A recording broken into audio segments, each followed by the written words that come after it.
Rhian has had a really successful journey so far. She's not been with us for very long, but she's fantastic and she's fitted in really well and settled really well.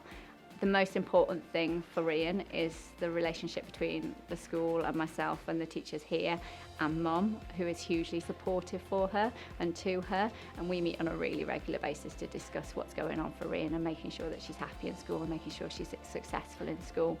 Rhian's had some input from the speech and language therapist. She has input about once a term from the speech and language therapist because she's come a really long way since leaving primary school. She needs more help on a day-to-day basis about social communication and social interaction issues, which we try and meet through groups like Talk About that the speech and language therapist has recommended.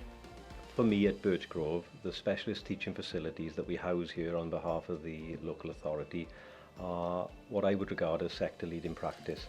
I say that with confidence in the staff. We have very experienced staff in post, but also we've made some excellent appointments into our new specialist teaching facility which caters for autistic spectrum disorder. Making a journey successful for ALN students, I think, starts before they even come to comprehensive school.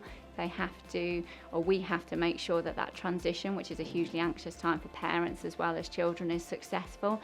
So we do a lot of work with children and their parents before they even get here, through meetings, through informal visits and then formal visits, to make sure that the children are settled in this environment before they're here to have the added demands of academic achievement placed upon them. But the transition, we had a meeting with the ASD unit, like I said, me and my partner went round, we met with the educational psychologist and the Senko, Mr. Leah there. He took us around the new unit, and because it was new, it's just fantastic.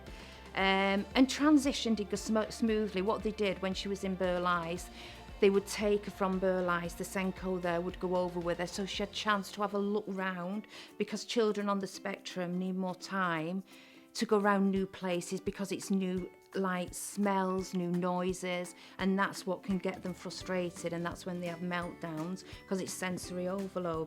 Homework is a difficult issue, I think, for a lot of children, particularly children with ALN and particularly children with autism. I think separating home and school is a massive issue for the children I teach here in the base. We try and support children with the homework they need to do. We don't give unnecessary homework, but the homework they do need to do, we make sure they've got support to do it. If they're not able to do that at home, there's homework clubs they can access, and the pupils who are supported in the specialist teaching facilities are supported by the staff here to make sure they complete their homework. With regards to Rhian doing homework and exams, she doesn't get that much homework because I think homework is a big problem with her. I'm open with regards to exams when it comes to it, because I know she's in year 9 from September and that'll be options. And as a mum, I have worried what's going to happen to Rhian, because she, even though she's very intelligent, she does find things hard and she does find it hard to process things. But they have assured me they reckon she will be able to sit, because the maths and the English, and she will get a grade in. All right, it might not be an A, it might not be a B, it might not be a C. I don't care. As long as she sets the exam and have a go, that's all we want as parents, for our children to be treated the same. And I've always said to both of mine, as long as you do your best, that's all that we want from them.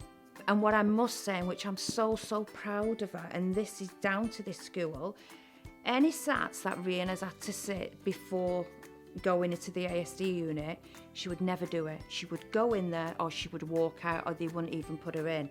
This time, she wanted to have a go at it. She did amazing. I don't even know, I think perhaps on maths, because maths is a trigger, she didn't even answer any questions, but she managed to put her name down and her age. And for me, that is an absolute massive step forward. I think when you've got a school with SDFs, it's very easy for kids who are in the mainstream to feel that those children are different in some way, and it's very easy for those children to maybe be a target for unpleasantness. I think here in our school we've been very lucky. The SDF's been established for a really long time here, and it is part of the school and part of the school community.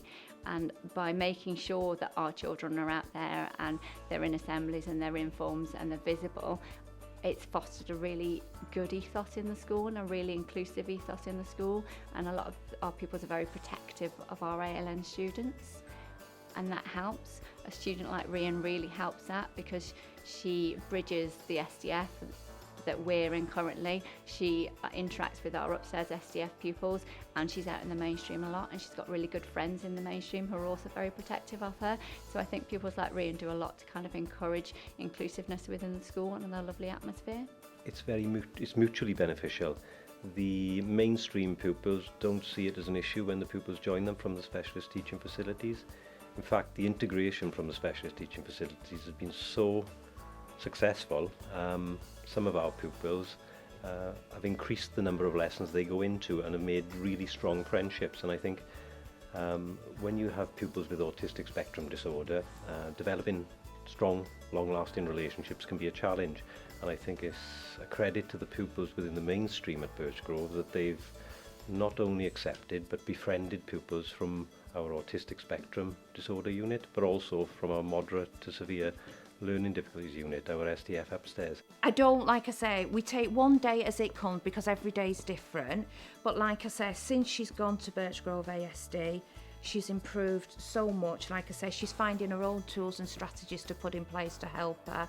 She has her off days, but we all have off days. I just think the future looks good for her. She's more settled, she's such a more content little girl, and I'm so proud of her. At the moment, it's quite an exciting time within the inclusion journey in Wales.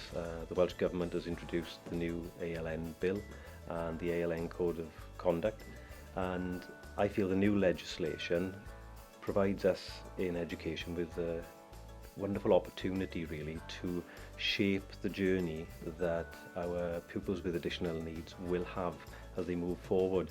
It's certainly going to put the child at the centre of the process, and I'm hoping that parents will recognise that by putting the child and the decisions and the choices that parents make at the centre, it's going to provide a huge opportunity for pupils to progress even further.